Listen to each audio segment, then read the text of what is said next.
ॐ वक्रतुण्डमहाकाय सूर्यकोटिसमप्रभा निर्विघ्नं कुरु मे देव सर्वकार्येषु सर्वदा ॐ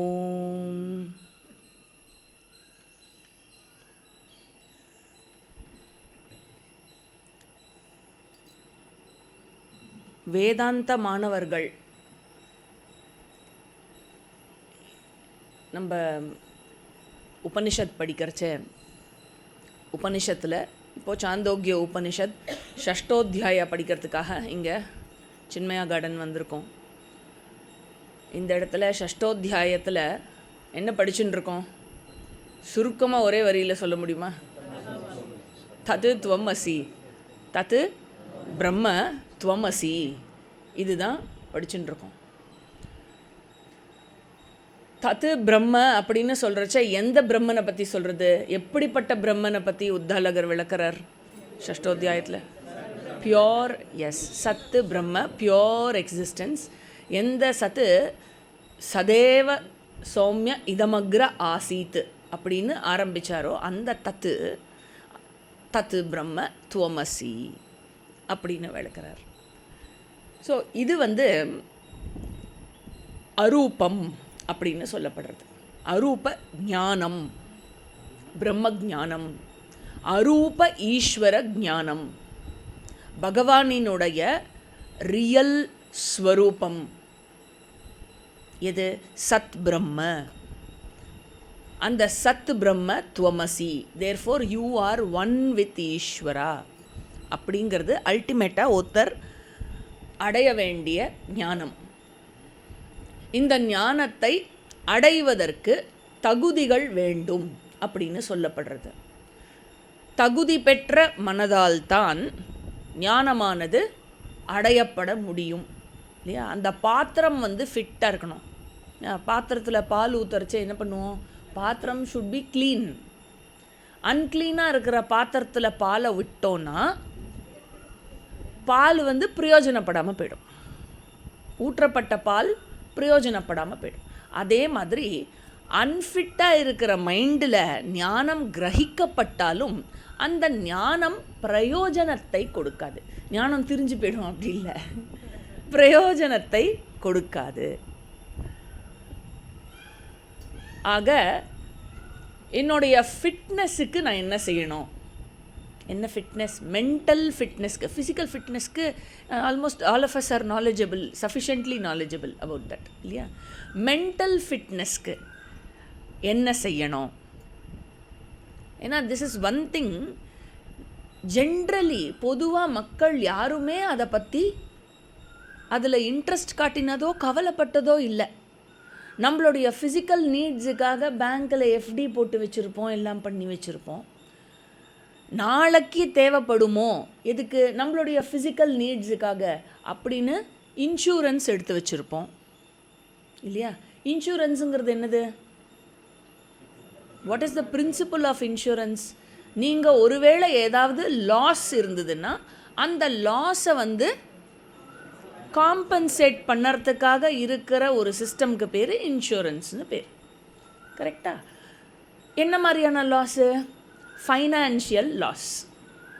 ஃபிசிக்கலி ஏதாவது ஒரு ஐட்டத்தை தொலைஞ்சு போயிடுத்து, உங்கள் காரு தொலைஞ்சு போயிடுத்து அப்படின்னு சொன்னாக்க அந்த தெஃப்ட்டுக்கோ பர்க்லரிக்கோ இருக்கிற இன்சூரன்ஸ் மூலமாக உங்களுக்கு ஃபைனான்ஷியலி அந்த விஷயத்தை ஈடுகட்ட முடியும். ஹெல்த்துக்கு கூட இன்சூரன்ஸ் எடுத்துப்போம், ஆனால் ஹெல்த்து ஈடுகட்டாது. ஹெல்த்தை ஈடுகட்டுறதுக்காக செலவழிக்கிற பைசாக்கு ஹெல்ப் பண்ண முடியும், அவ்வளவுதான். ஸோ ஃபினான்ஷியல் லாஸை ஈடுகட்டுறதுக்கு இன்சூரன்ஸ் எல்லாம் பார்த்து பார்த்து எடுக்கிறோமே.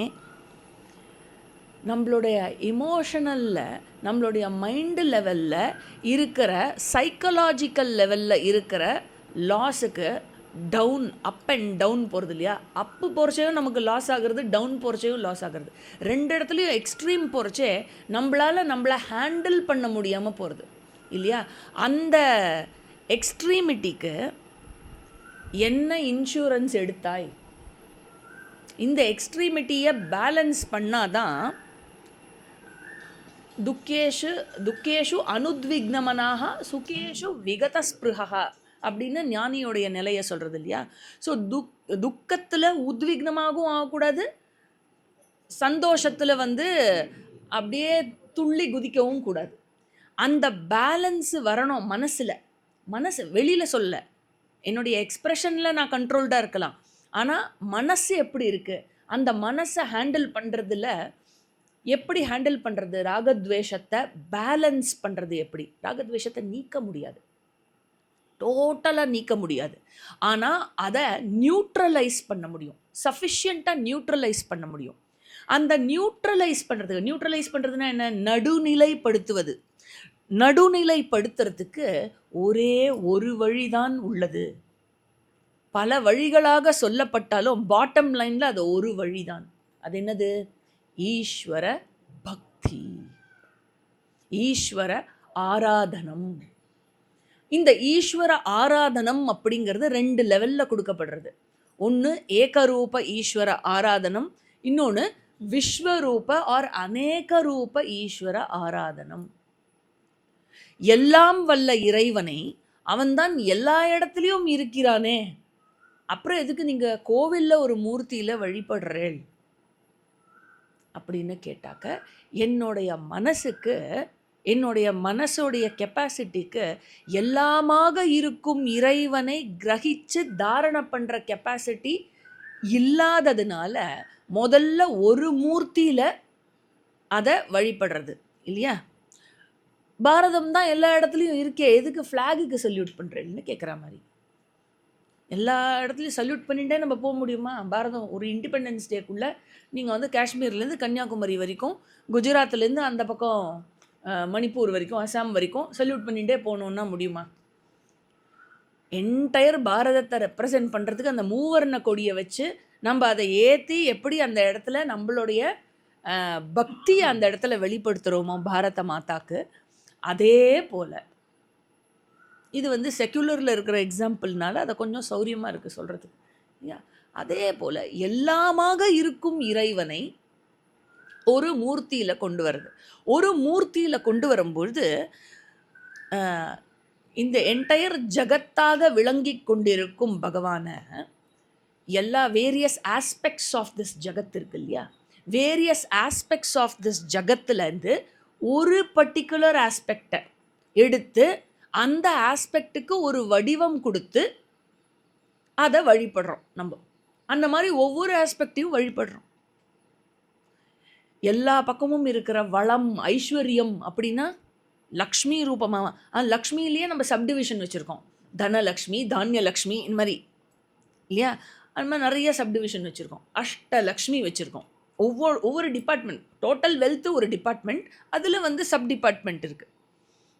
அதே மாதிரி கரேஜ் அப்படின்னு எடுத்துட்டா, இல்லை வில் ஆர் தபஸ் அப்படின்னு எடுத்துட்டா, அதுக்கு துர்கா மாதாவை எடுத்து நவதுர்கையா அவளை ஒவ்வொரு ஆஸ்பெக்ட் அதுவும் சப்டிவிஷன் இல்லையா. அதே மாதிரி டைம் இருந்ததுனால் மிச்சம் மீதி வாழ்க்கையில் இன்ட்ரெஸ்ட் இருந்ததுன்னா சரஸ்வதி மாதான்னு ஒருத்தி இருக்கா. நீங்கள் பார்த்தேன்னா அந்த லக்ஷ்மிக்கு கோவில் கட்டினேன்னு வச்சுக்கோங்க, ஜே ஜே ஜே ஜே ஜே ஜே ஜே ஜேன்னு அம்மா பா. சரஸ்வதி கோவிலில் யாருமே இருக்க மாட்டாங்க. நீங்கள் இன்னைக்கு கூட பாருங்களேன், நம்ம வெங்கட் நாராயணா ரோடு இருக்குல்ல, அங்கேயே 2 கோவில் இருக்குது தெரியுமா. ஒன்று திருப்பதி தேவஸ்தானம், இன்னொன்று ஸ்ருங்கேரி சாரதாம்பா. திருப்பதி தேவஸ்தானம்னா அந்த சைடு போகிற வண்டிலாம் இருக்குல்ல, இவனுக்கு வண்டியிலேருந்து இறங்க முடியாட்டியும் என்ன பண்ணுவான், அப்படியே ஸ்லோ டவுன் பண்ணுவான். ஃபஸ்ட் கியரில் தான் போகுவாங்க வண்டி, அப்படி அப்படி அப்படி ஸ்லோ டவுன் பண்ணிட்டான்னு போனோம். ஒரு பெரிய பஸ்ஸாக இருந்தாலும் ஏன் அது புரட்டாசின்னா முடிஞ்சு போச்சு. இப்போ வரப்போகிறது டி நகர் சைடு வரைச்சே ரொம்ப கேர்ஃபுல்னு, அதுவும் ஏற்கனவே ரொம்ப டைம் ஆகிறது. So finish. அதே அந்த சைடு போனேன்னா அங்கே இருக்கான்னு கூட தெரியாது, அவள் எப்போ பாரு அவைலபிளாக இருக்கா. இந்த சைடு ரோட்லேருந்து பார்த்தா அவ்வளோ அவைலபிளாக தான் இருக்கா. ஆனால் யாருக்கு வேண்டுமோ அவர்களுக்கு தான் அவளுடைய தரிசனம் கிடைக்கிறது. அப்படின்னா என்ன, பார்ஷியலாக இருக்காளா? இல்லையே. ஸோ நம்மளுடைய சிஸ்டமில் நம்ம மாதா சரஸ்வதியை மூர்த்தியில் தான் வழிபடணும்னு இல்லை, நம்ம பேப்பர் பேனாலேருந்து எதுவுமே காலில் படக்கூடாது இல்லையா? அந்த ரூபா நோட்டு இருக்குல்ல, அதில் லக்ஷ்மி படமாக போட்டிருக்கு. ஆனால் காலில் பட்டுதுன்னா எடுத்து கண்ணில் ஒத்திக்கிறோம். இதே டாலர், யூஎஸ் டாலர் பட்டுதுன்னா என்ன பண்ணுவோம்? அதையும் ஒத்திப்போம் நம்ம இல்லையா? யூஎஸ்காரன் கூட ஒத்திக்க மாட்டான். ஆனால் நம்ம யூஎஸ் டாலர் பட்டுதுன்னா காலில் அதை எடுத்து ஒத்திப்போம். லக்ஷ்மி. ஆக இந்த மாதிரி ஒரு மூர்த்தியில் பார்க்கறது ஒரு பக்கம், இன்னொரு பக்கம் ஒவ்வொரு சின்ன சின்ன ஃபார்ம்லேயும் வந்து பகவான் அந்த ஆஸ்பெக்ட் எங்கெல்லாம் வெளிப்படுறதோ அதனால் அந்தந்த ஃபார்மில் பகவானை வந்து நம்ம வர்ஷிப் பண்ணுறோம்.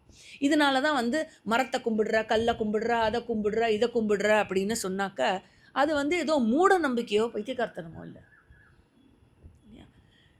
ஏன்னா எல்லா இடத்துலையும் பகவான் இருக்கிறான். ஒவ்வொரு விருட்சத்துக்கும் வந்து பூஜை போட்டு மந்திரம் சொல்லப்படுறது. மூலத்தோ பிரம்ம ரூபாய, மத்தியத்தோ விஷ்ணு ரூபிணே, அக்ரத சிவ ரூபாய, விருக்ஷராஜாய தே நமஹா. ஸோ பிரம்மா விஷ்ணு பரமேஸ்வரனா ஒரே ஒரு விருட்சத்தை வழிபடுறது. இந்த மாதிரி வந்து எவ்ரி ஆஸ்பெக்ட் உள்ள நீங்கள் உட்காந்து every aspect of this universe is worshipped and celebrated. இது நம்ம சிஸ்டம்லேயே இருக்குது. இதில் நம்மளுடைய ஃபோர்ஃபாதர்ஸோட கிரேட்னஸ் என்ன அப்படின்னாக்க, நம்மளுக்கு ஏற்படும் தடைகள் இருக்கு இல்லையா? நம்மளுக்கு ஏற்படுற தடைகள் எதனால் ஏற்படுறது? நம்மளோட நம்ம ஓன் புண்ணிய பாப்பம் தான் இல்லையா? புண்ணியம் கூட இல்லை, பாப்பம் தான். சம்டைம்ஸ் புண்ணியம் கூட தடையாக இருக்கும் தெரியுமா? எப்படி?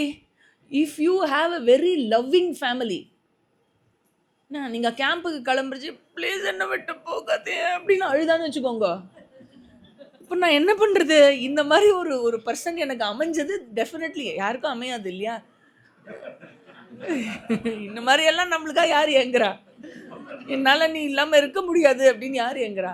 அந்த மாதிரி வந்து உங்களை கட்டி பிடிச்சிட்டு அழறான்னு வச்சுக்கோங்க. இதை நான் வந்து புண்ணியத்தோட வெளிப்பாடாக பார்க்கணுமா, பாப்பத்தோட வெளிப்பாடாக பார்க்கணுமா? ஆக ஏதோ ஒன்று என் குருநாதர் சொல்லுவார், பாப்பம் வந்து இரும்பு சங்கிலின்னா புண்ணியம் வந்து தங்க சங்கிலி, அவ்வளோதான். சங்கிலி தான். You are arrested. அப்போது ஸோ இப்போ வந்து எனக்கு ஏற்படுற தடைகள்லாம் என்னுடைய பிராரப்தா அக்கௌண்ட்லேருந்து எடுத்து பகவான் சம்டைம்ஸ் அந்த பிராரப்தாவில் ஆகாமி ஆல்சோ கெட்ஸ் ஆடட் இல்லையா? லைஃப் டைமில் எதெல்லாம் இந்த ஜென்மத்தில் ஃப்ரக்டிஃபை ஆகிறதுக்கான சூழ்நிலைகள் அமைகிறதோ அதெல்லாம் டப்புக்குன்னு ஃப்ரக்டிஃபை ஆகிடும். இது வந்து நேத்திக்கு பண்ண கர்மா, இன்றைக்கி பண்ண கர்மா வந்து இன்னும் கொஞ்சம் வெயிட் பண்ணலாம், முதல்ல ஓல்டு ஸ்டாக்கை முடிச்சுடலான்னா அப்படியெல்லாம் ஒர்க் ஆகுறது இல்லை. அந்த சூழ்நிலைக்கு ஏற்ற மாதிரி இங்கே நீங்கள் அந்த இன்வென்ட்ரி மெயின்டெனன்ஸ் மாதிரி ஃபீஃபோ லீஃபோலாம் பண்ண முடியாது. பகவானோட ஒரு கணக்கு வச்சுருக்கார் அவர். ஸோ அந்த சூழ்நிலைக்கு தகுந்த மாதிரி அந்த சூழ்நிலை இருந்தால் அந்த பிராரப்தமானது ஃப்ரக்டிஃபை ஆகிடும். இதில் வந்து நமக்கு எந்த டைமில் எது ஆகும் என்ன ஆகும்னு தெரியாது. த்ரில்லிங்காக போகிறது இல்லை லைஃபு. ஆக்சுவலி இதை புரிஞ்சுட்டேன்னா லைஃப் ரொம்ப த்ரில்லிங். அடுத்த நிமிஷம் என்ன ஆகும்னு தெரியாது. இதனால் அப்போ என்ன ஆகும்னு தெரியலை அப்படின்னா கொஞ்சம் ஒரு இன்செக்யூரிட்டி வரும். ஐயோ இப்போ என்ன ஆகுமோ அப்படின்னு. இன்செக்யூரிட்டி வந்தால் பயம் வரும். பயம் வந்தோடனே நமக்கு ஆட்டோமேட்டிக்காக பக்தி வரும் இல்லையா?